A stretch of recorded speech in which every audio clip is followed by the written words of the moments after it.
I'm Mike McInerney from Modern Disposal Services, and I'm here today with some of my colleagues, and we're going to read to you from a book.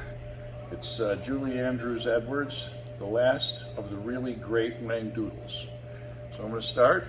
The professor and the children discovered that the other side of the mountain descended in a series of gentle rolling hills. Streams and waterfalls poured forth, splashing, leaping, and gurgling down the slopes to join the Golden River. The grass was lush and thick, of a sparkling aquamarine blue. Ben noticed a mass of plum-colored trees in the distance. "What are they?" he pointed. "I'm not sure," replied the professor, "but if my sense of direction is right, that's the forest of the tree squeaks.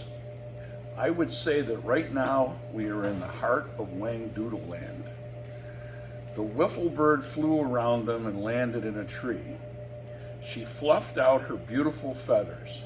"Easy does it," she said. The professor looked around. "Let's take the wiffle bird's advice.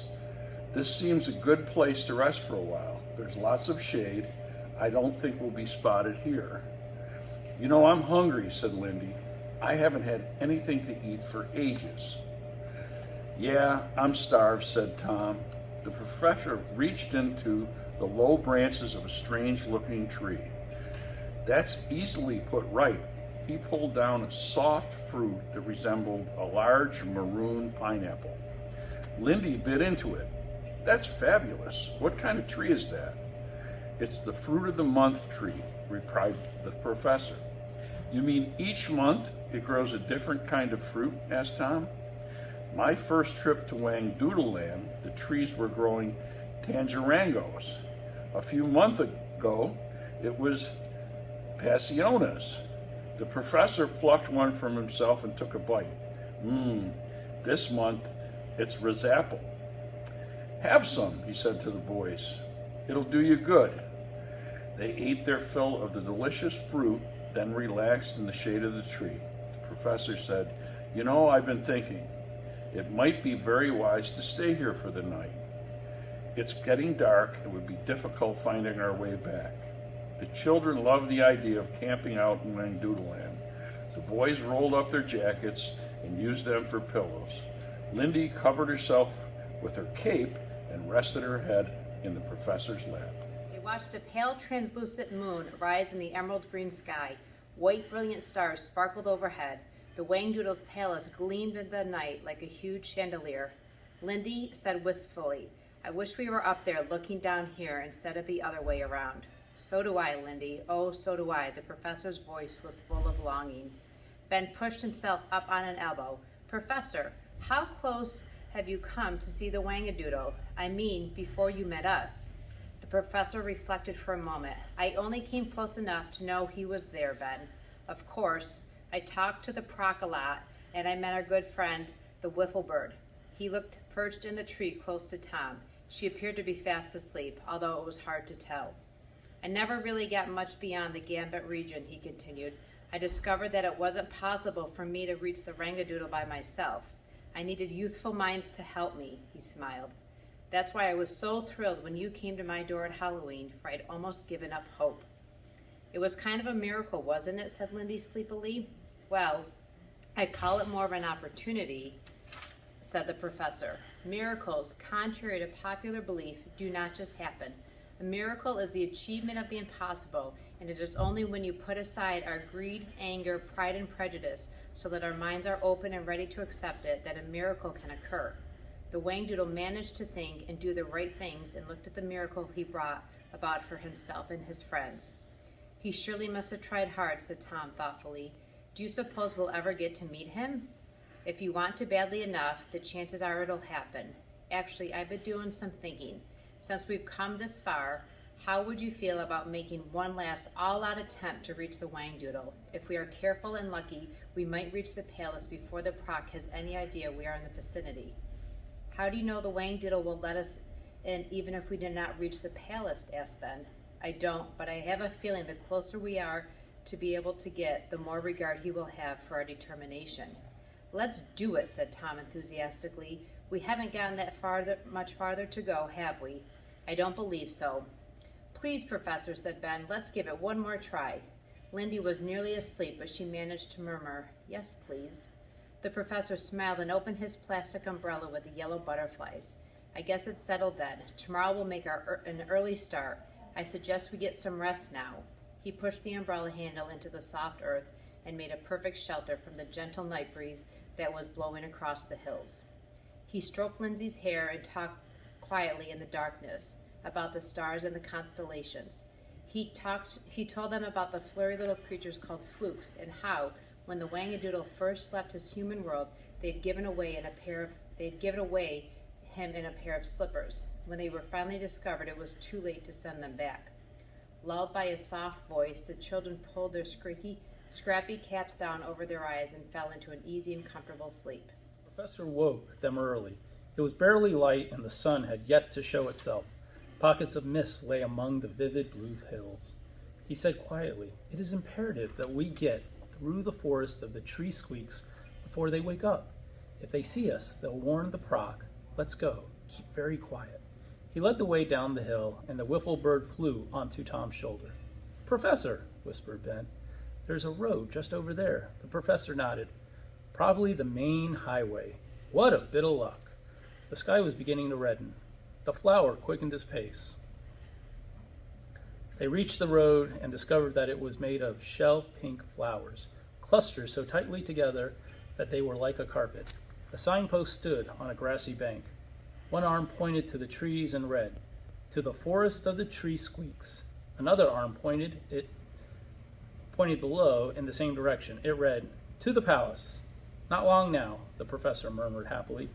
"Let's take off our shoes. We'll make less noise." The road was cool and springy beneath their feet. Tom noticed some white star-shaped blossoms growing in the hedge with huge berries hanging beneath them. He tugged the professor's sleeve and asked if he could eat some. The professor picked a berry and tasted it. "Delicious," he pronounced. "Shut your mouth," muttered the wiffle bird. "Why did she say that?" asked Lindy. "She's saying we really must be quiet," whispered the professor, and he handed Tom a fistful of berries. "Yes, but does she have to be so rude about it?" Lindy picked one of the berries and popped it into her mouth. By the time they reached the entrance to the forest, everyone had eaten a scrumptious breakfast. Their first impression of the forest was that it was dark and gloomy, but as their eyes adjusted to the light, they saw that it was unusually colorful.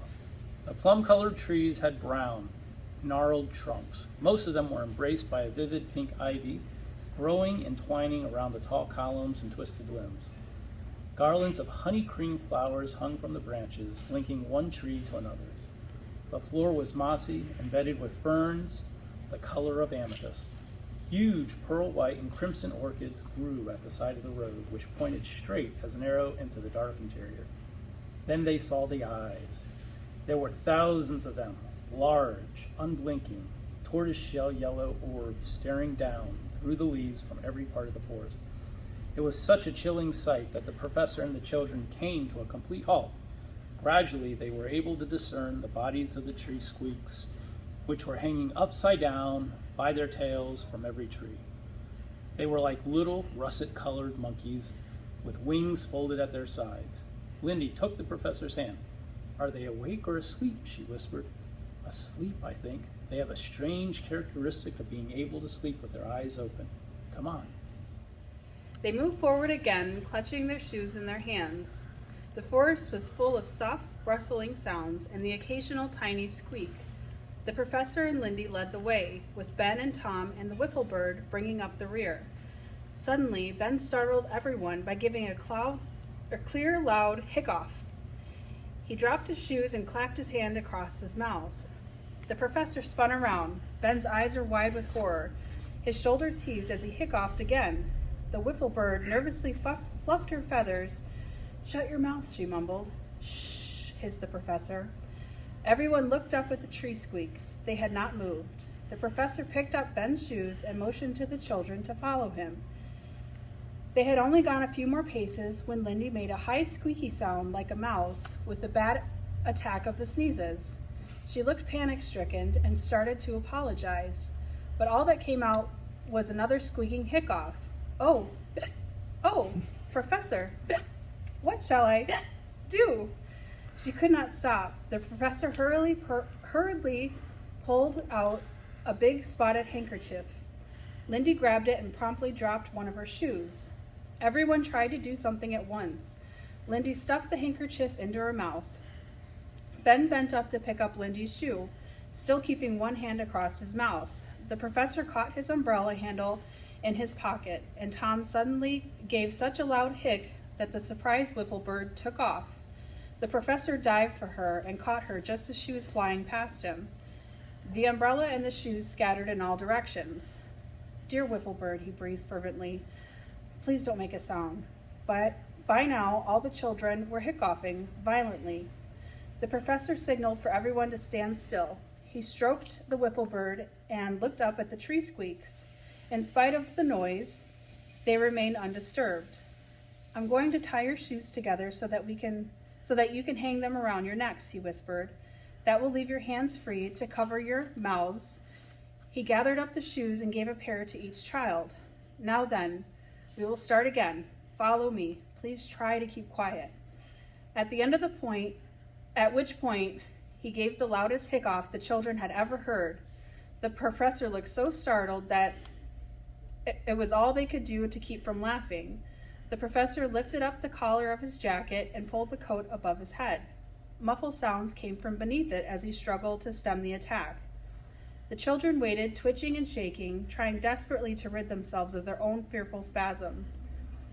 Presently, the professor emerged from beneath his coat. His face beet red. He gasped, "We should have never eaten those berries. Take a deep breath and hold it as long as you can." The children did as they were told until they thought their lungs would burst. They carefully exhaled. To their surprise, the hiccoughs seemed to have gone. Now they all looked at each other. Everything was silent again. Not a sound, not a single peep came from any of them. They smiled with relief. "Everybody okay now?" the professor whispered. They nodded. "Right, let's get out of here." They moved off. Without warning, each one of them let forth an explosive, unguarded at the exact same moment. The noise was so loud that it seemed to split the forest wide open. The result was disastrous. Every tree squeak rose up into the air, squealing, squawking, and screeching, and the entire place rang and throbbed with a terrible sound.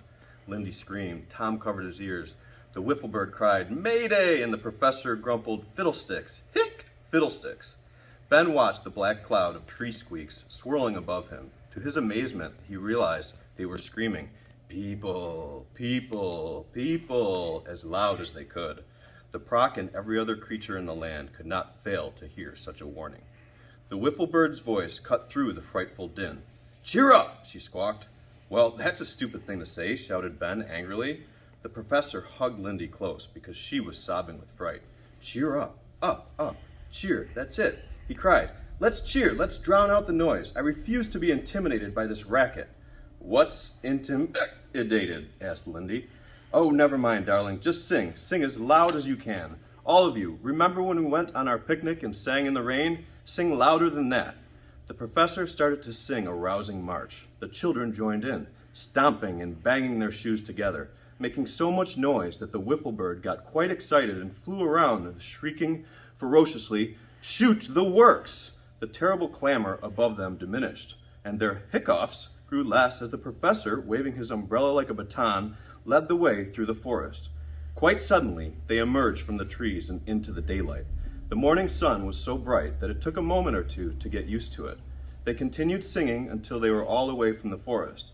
The sound of the tree squeaks subsided and gradually faded away altogether. The professor sank into the grass. "My great godfathers," he said with feeling, "I have never been through such a frightful experience. Those miserable tree squeaks and the ghastly hiccoughs." He clasped a hand to his stomach. "Was it the berries that made us hiccough?" he asked Tom. "Of course," replied the professor. "That's what the wiffle bird was going on about when we were eating. When she said 'shut your mouth,' she meant don't eat." Ben stroked the wiffle bird's beautiful feathers. "You always know the right thing to tell us, don't you, wiffle bird?" The wiffle bird made a humming sound and strutted around proudly. The professor said, "I really must pay more attention to her. That's the second time I have missed the sense of what she was saying, and both times we got into trouble." He prodded Tom. "There's a lesson in that, young man. Learn to listen well when people are talking. First, it's a great art, and second, it's quite possible that when they say one thing, they mean another. He rubbed his forehead warily and looked at the children. You know, we haven't a hope now of reaching the palace without trouble of some kind. I am quite sure the Proc heard the tree squeaks and is already making plans to stop us. But are we going on, aren't we? Asked Ben hopefully. I'd like to. That is, if you all agree, said the professor. We're really so close. I'd say it's the Proc or us, Tom declared. How do you feel about it, Lindy? Oh, I feel fine, she said in a small voice. I just wish we could stop being surprised all the time. The professor nodded understandingly and looked around. The region was different from anything he had ever seen before. A white desert with a cherry red cactus, plants growing out of the sandy ground. There were small foothills in the immediate area, and beyond them, the giant mountains and the Wangdoodle's palace. The professor got to his feet. Well, if we're going to continue, we'd best be on our way. He strode off at a good pace, and the children followed.